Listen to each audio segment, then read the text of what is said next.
we got to get this thing just where it needs to be.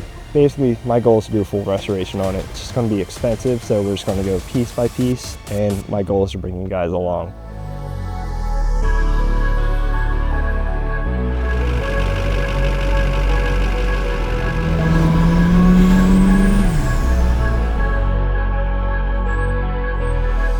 What's going on, guys? I hope you are all doing well. It has been an extremely long time since I've made a YouTube video, especially about this truck, but I just wanted to make an update video and basically explain my plans going forward and with this beautiful truck as well.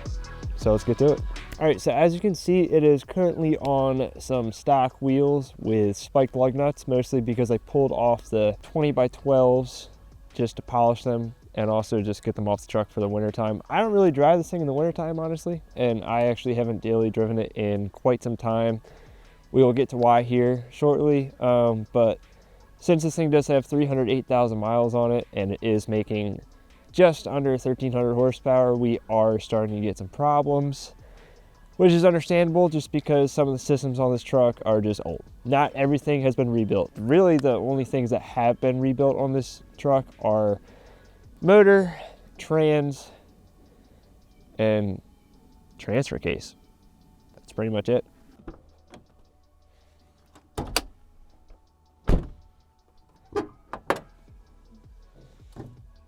Nothing has changed. We still have the beautiful S488, the other S468. We got the dual fuelers from Industrial Injection. They are LB7 pumps. WC Fab coolant tank over here, just a smaller coolant tank, just because the 488 does take up quite a lot of space, especially with that back housing. And then the passenger side battery is actually under the front bumper. And then of course we got the driver side one over here. Now all of this is still running flawlessly. The built motor underneath is still holding up just fine. I moved it out here just so I could check all the fluids on it since it's a level surface, and everything is good. I do plan on doing an oil change here shortly. I like running Hot Shots Diamond Outlaw, I think that's what it's called. It's pretty expensive, but this truck, that's what it ran 1284 on the dyno with, and in my experience, it's one of the best oils you can get.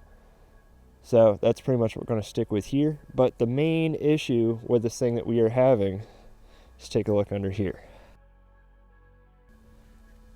That is all fresh as well. So upon further investigation, the entire power steering system just needs an overhaul. So the plan as of now is we are going to swap to a LML Hydro Boost.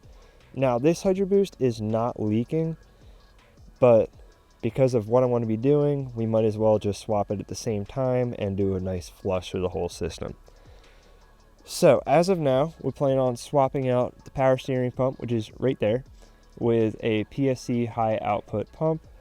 We're going to do stainless high pressure lines to the power steering box. We're going to go with a beefed up power steering box that one of the guys in one of the LB7 Facebook pages has, I don't want to say made, but they sell them and they're really good, lifetime warranty.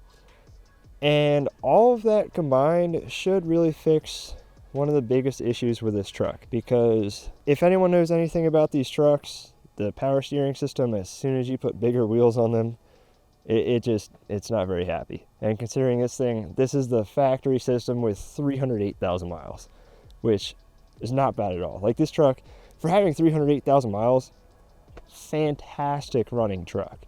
Cosmetically, there are some things with it, but it's not too bad. Let's give it a little start up for you guys.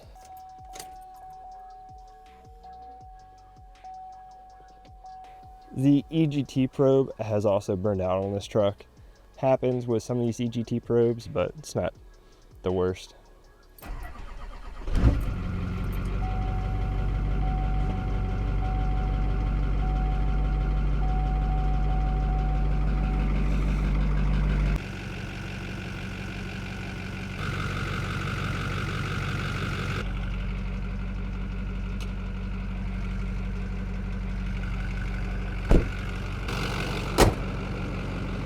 Alright, so one of the mods I actually did early on is the dual switchback mod up front.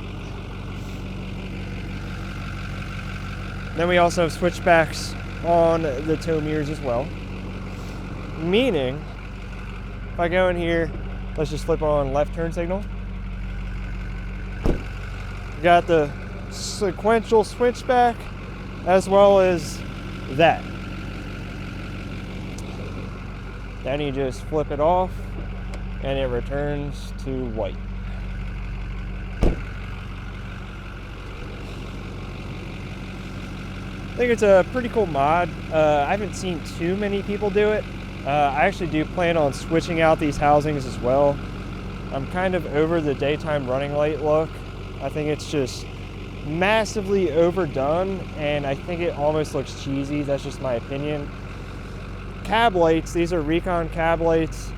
That light has actually almost burned out entirely. I need to check it. It might just be a bad ground from when I wired it in. Just don't really know. Everything aside from that, frame, here, let's brighten this up a little bit. The frame is actually pretty much spotless. It definitely needs a new undercoating on it. There's not really a whole lot of rust on it. These spider taillights have been holding up just great. Actually have no complaints with them. Do plan on swapping these bulbs with LEDs. On the tailgate, this is the worst rust on the truck right here. Just on the tailgate, which if that's the worst rust, we're definitely winning. That's really not bad at all. And then under the fenders, there's definitely a little bit of rust starting to show up. Really can't do anything to prevent that. And then this is the worst spot of the paint right here. Clear coat's just peeling off a little bit. It's peeling a little bit on the side as well. Brighten that up. So it's peeling on the side a little bit as well as the hood. Now I went and polished this truck without taking a paint thickness gauge to it. So it's 100% on me, but I mean, for original paint with 308,000 miles on a truck that's never been left in the garage, it's definitely not that bad. This cluster also never gets old, as well as the gauges. One of my favorite parts about this truck is the fact that it just feels like a truck. A lot of trucks nowadays just kind of feel like SUVs. This thing, it just feels like a truck. I mean, it's raw, responsive. Now, I'm just going to take it around the block. I don't think I could do a 5,000 RPM pull for you guys, but it's just not up to operating temp like that. And I'd rather not hit the motor.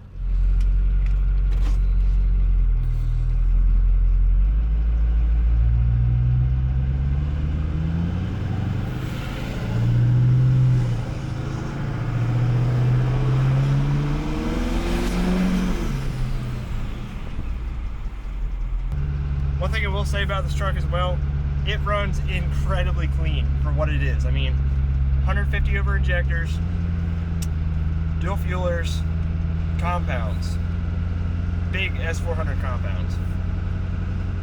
Runs pretty clean.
So this piece of cardboard I've just been using to save the ground, and it is just absolutely soaked in power steering fluid. Actually soaked through.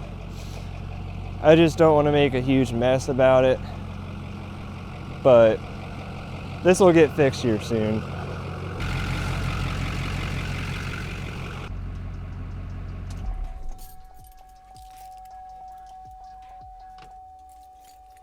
As far as the interior goes, I mean, this thing, driver's seat has obviously had the most wear and tear. Exhibit A, B, C. Now, I'm not a big guy, so this seat doesn't really get worn much. Back seat, it's just a little bit of surface wear on it. It definitely could use a nice detail. You could see the leather is shiny. If anyone knows a lot about detailing, leather is not supposed to be shiny. That's just the oil just being on top of the surface. But yeah, as far as things that recently went wrong with it, this driver door handle broke. It was actually as I was actually on my way taking this truck down to Atlanta while I was living full-time in Atlanta. This handle, I went to lock my truck, pulled it just to make sure it was good. No, the mechanism just completely snapped. So this is handle number 2. So far, so good. I mean, these handles are just, there's a reason they sell them in like every auto parts store. And everything's been good with this. The built trans from Precision Power has, it's just been holding up great. These are 20 by 12 TIS 544s. They are chrome, they are not forged or anything like that. But it is on a 325/50 R20. So it's basically a 13-inch wide street tire. And these things drive great, they hook great, they're big and heavy, and I definitely think that that's a big reason why the power steering system on this truck has started failing, just because these things, especially since they are aired down, it just takes a lot to move them. And the factory steering box on these trucks, as everyone knows, is very weak. So that's that. I also just have them off to polish them. That's actually part of today's plan. But yeah, so this is pretty much the update about this truck. I hope you all are doing great. Comment down below what you've been up to. If you've had any vehicle changes, life changes, I'd really like to hear from you guys. I am very active, well, starting to become more active. I just put this off for a while just because it's not really the biggest priority of mine, but now I'm like, we got to get this thing just where it needs to be. Basically, my goal is to do a full restoration on it. It's just going to be expensive, so we're just going to go piece by piece, and my goal is to bring you guys along. So thank you for watching this video. If you want to see more about this stuff and just more short form content, follow me on Instagram and TikTok at Duramax302. That's where I pretty much do all that stuff. But take care, have a nice day, and I'll see you guys in the next one. Peace. I thought I'd show you guys this too. So when I'm not driving this truck, since I sold my twin turbo 350Z, that'll make that another video. This is my daily. Bought it when I was working at CarMax. It is a 2006 Toyota Camry XLE. It's got the 4-cylinder 2.4 liter engine, automatic. It is an incredible car, especially for what I paid for it. I installed a wireless Apple CarPlay head unit, and in the trunk we got some subs, so it's a little bit more enjoyable.